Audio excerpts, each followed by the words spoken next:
Hello everyone, আজ তৈরি করব সেই ভাইরাল কোরিয়ান নুডলস। নিজের হাতে তৈরি করব, এটা ফেসবুক খুললেই দেখতে পাই।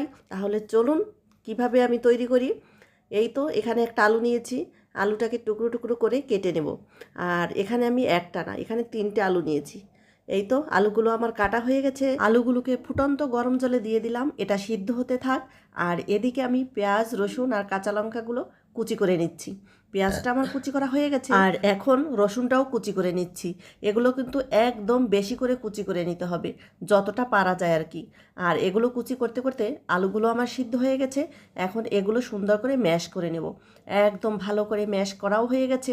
আর এখানে আমি দিয়ে দিচ্ছি 3 চামচ কর্নফ্লাওয়ার আর স্বাদ মতো অল্প পরিমাণে লবণ। এখন এটাকে ভালো করে ম্যাশ করে নিতে হবে। যেভাবে আমরা রুটি তৈরি করার ডোটা তৈরি করি একদম ঠিক সেভাবেই করে নিতে হবে। তাতে যদি আরেকটু দরকার হয় কর্নফ্লাওয়ার দেওয়ার, তাহলে সেটাও দিয়ে নিতে হবে। আর এই তো ডোটা আমার হয়ে গেছে।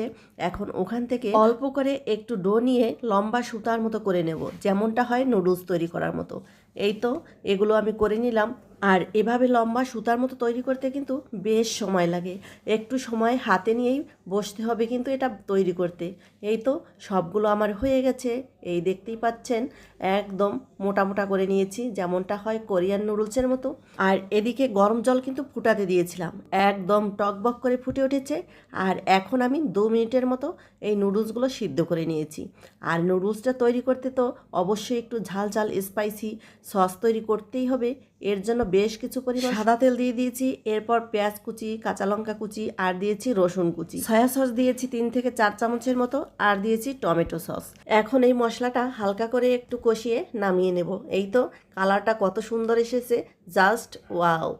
আর এখন সেই তৈরি করা নুডলসের মধ্যে ঢেলে একদম মাখিয়ে নিলাম, একটা ডিম দিয়ে গার্নিশ করে নিলাম। এই তো এখন আমরা মজা করে খাবো। এটা হয়েছিল একদম স্পাইসি স্পাইসি, ঠিক কোরিয়ান নুডলসের মতো। যাই হোক, আজকের ভিডিওটা এ পর্যন্তই। দেখা হবে নতুন আরও একটি ভিডিওতে।